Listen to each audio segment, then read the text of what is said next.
हरिद्वार की सुबह कुछ अलग ही होती है।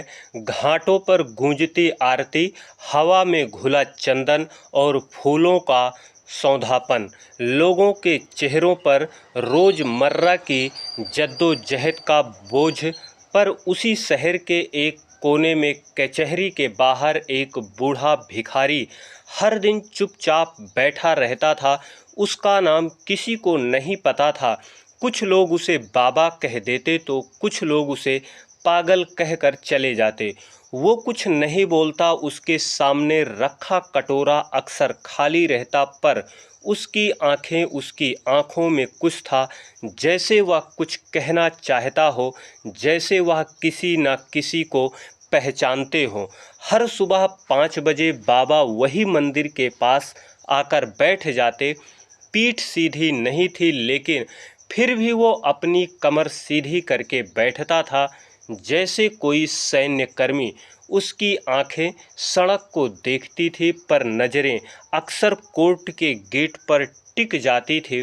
कभी कभी कुछ वकील उसकी तरफ देखकर हंसने लगते। ये भी केस लड़ने आया है, शायद ये भी जज बनने का सपना देखता है। बाबा कुछ नहीं बोले, न रोष न हंसी, केवल चेहरे पर शांति। उस दिन कोर्ट में हलचल थी। हरिद्वार के एक बहुत बड़े रियल एस्टेट के घोटाले की सुनवाई थी, जिसमें कई प्रभावशाली लोग आरोपी थे। मीडिया भी लगा हुआ था। कोर्ट नंबर 8 में जज साहब जस्टिस उमाशंकर बैठने वाले थे। वो जाने जाते थे अपने न्यायप्रिय कार्यशैली और नैतिकता के लिए। 11 बजे जैसे कोर्ट शुरू हुआ, वकील अपनी अपनी दलीलें देने लगे।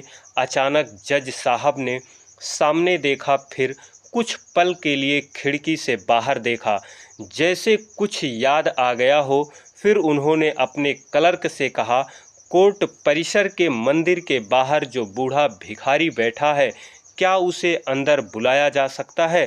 पूरा कोर्ट रूम हक्का बक्का। एक मीडिया रिपोर्टर ने अपने कैमरे की ओर झुका और फुसफुसाया, ये सब क्या हो रहा है? बाबा उस समय वहीं बैठे थे, अपनी पुरानी चादर में लिपटे। कटोरे में कुछ सिक्के पड़े थे। तभी बाबा के पास 2 सिपाही आए। बोले, बाबा, जज साहब ने आपको बुलाया है। बाबा की आंखें काफ़ी। उन्होंने सिर उठाया, कांपते हाथों से छड़ी उठाई और खड़े हुए। 2 कदम उन्हें पैदल चलने में उन्हें जैसे उम्र लग गई, पर वो चले बिना, कुछ कहे बिना, कोई सवाल किए हुए। जब बाबा कोर्ट रूम में दाखिल हुए तो पूरे कोर्ट रूम में सन्नाटा छा गया। फटी धोती, थकी आंखें, कांपते पांव, पर उनके अंदर एक ऐसा आत्मविश्वास था जो वहां पर मौजूद अमीर लोगों में नहीं था। जज साहब ने कुछ पल के लिए अपना सिर झुकाया, फिर बोले, आपका नाम? नाम नहीं रहा साहब। बाबा बोले, आवाज़ में कंपन था और शब्दों में गहराई। जज साहब कुछ पल चुप रहे, फिर खुद अपनी कुर्सी से उठे तो ऐसा लगा कि जैसे पूरे कोर्ट रूम में किसी ने सांस लेना बंद कर दिया हो। आइए, आप बैठिए। उन्होंने एक बेंच की ओर इशारा किया। बाबा कांपते हुए बैठे। उनके चेहरे पर न गर्व था न डर, बस एक गहराई थी, जैसे कोई तूफान दबा हो सीने में।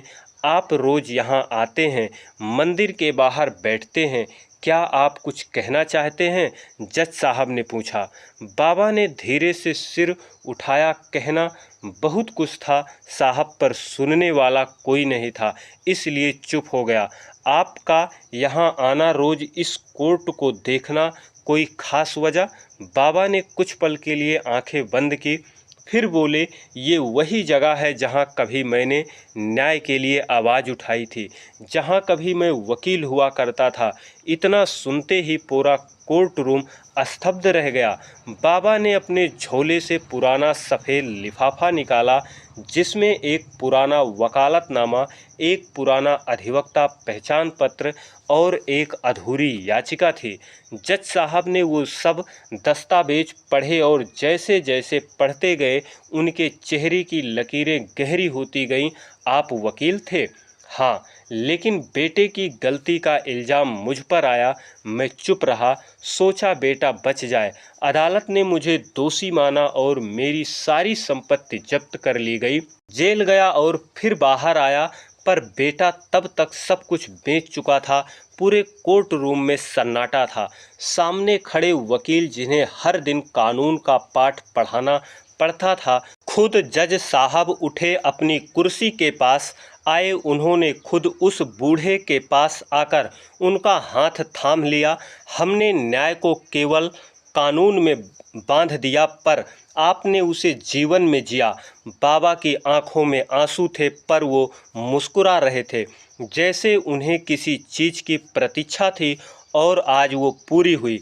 अगले दिन अखबारों की हेडलाइन थी, भिखारी नहीं पूर्व वकील थे, जज ने खुद की कुर्सी छोड़कर किया स्वागत।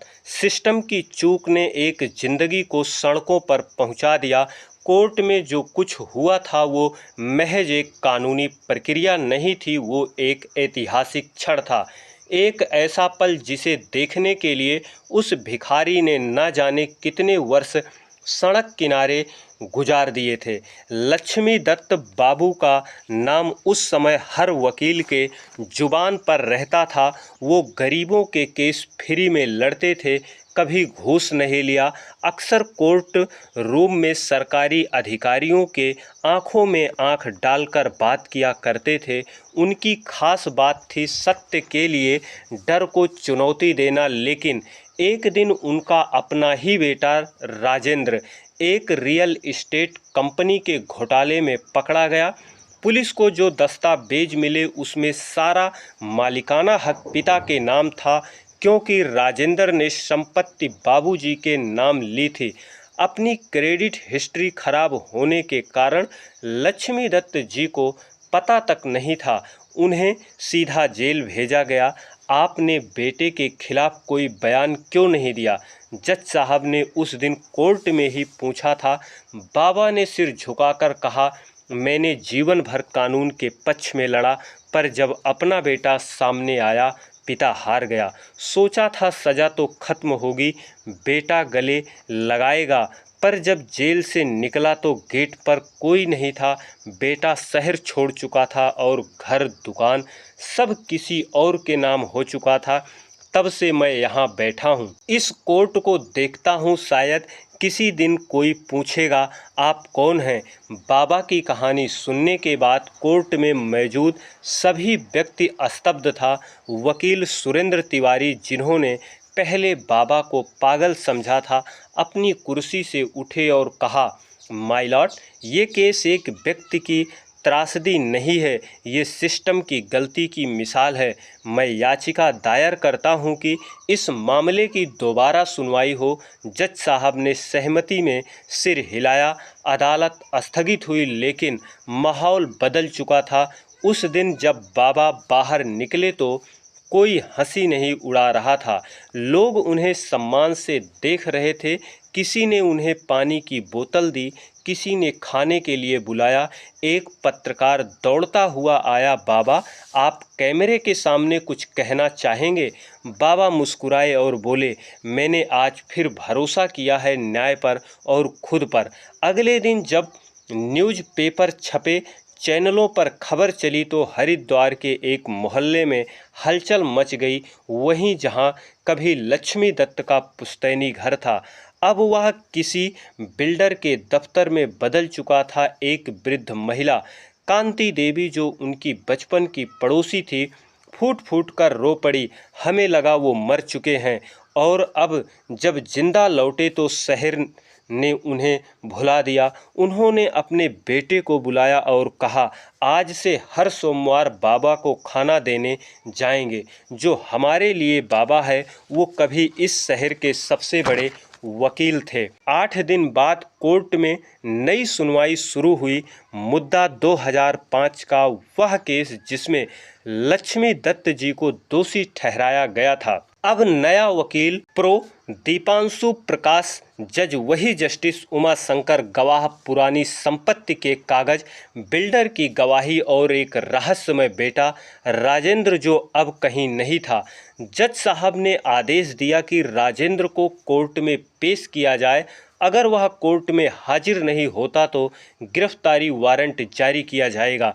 दूसरे दिन शाम को बाबा चुपचाप कोर्ट की दीवार के पास बैठे थे। जज दीपांशु प्रकाश ने पूछा, बाबा आप डरते नहीं हैं कि आपका बेटा अब बदला ले सकता है? बाबा ने हंसकर कहा, अब जो होना है न्याय ही करेगा। मैं अब पिता नहीं, सिर्फ एक इंसान हूँ जो अपना नाम वापस लेना चाहता है। उमा शंकर वही जज जिन्होंने बाबा को अंदर बुलाया। 20 साल पहले बनारस यूनिवर्सिटी में लक्ष्मी दत्त जी से मिले थे। वो उनके लिए प्रेरणा स्रोत थे। उनकी एक बात आज भी डायरी में लिखी थी, अगर वकालत को सिर्फ बिजनेस समझोगे तो ये सिर्फ दुकान बनेगी, पर इंसान की आवाज़ समझोगे ये इबादत बन जाएगी। उमा शंकर भावुक थे। उन्होंने कहा, मैं ये केस व्यक्तिगत रूप से सुनूंगा। फिर कोर्ट में दाखिल हुआ राजेंद्र। महंगी गाड़ी, ब्रांडेड सूट, झुकी आंखें। जब उससे पूछा गया कि संपत्ति पिता के नाम पर क्यों ली तो उसने कहा, मेरी क्रेडिट हिस्ट्री खराब थी और मैंने उनके हस्ताक्षर फर्जी तरीके से किए थे। पूरा कोर्ट रूम सन्न। बाबा चुप रहे, बस धीरे से आंखें बंद कर ली। जज साहब ने आदेश दिया, लक्ष्मी दत्त भी निर्दोष हैं, उन्हें पुनः वकालत का लाइसेंस दिया जाए, 20 लाख रुपए मानहानि राशि दी जाए और सरकार सार्वजनिक रूप से माफ़ी मांगे। अगले दिन कोर्ट के बाहर फिर वही बाबा बैठे थे, परंतु अब उनके आगे लोग झुककर नमन कर रहे थे। कोई उनके पैर छू रहा था तो कोई उनके लिए खाना ला रहा था। जज उमा शंकर चुपचाप आए, उनके पास बैठकर कहा, आज मैंने न्याय किया नहीं, आज मैंने केवल एक कर्ज चुकाया है। बाबा मुस्कुराए और बोले, बेटा आज तू सिर्फ जज नहीं इंसान भी बना है। दोस्तों, कहानी के माध्यम से हमारा उद्देश्य किसी की भावनाओं को आहत करना नहीं, किसी को परेशान करना नहीं। हमारा उद्देश्य आपको जागरूक करना, सचेत करना। कहानी अच्छी लगी हो तो वीडियो को लाइक करें, चैनल को सब्सक्राइब जरूर करें। आपके एक सब्सक्राइब से हमारा हौसला बढ़ता है। इसी तरह की एक नई कहानी के साथ फिर मिलते हैं अगली वीडियो में। तब तक के लिए आप सभी को धन्यवाद।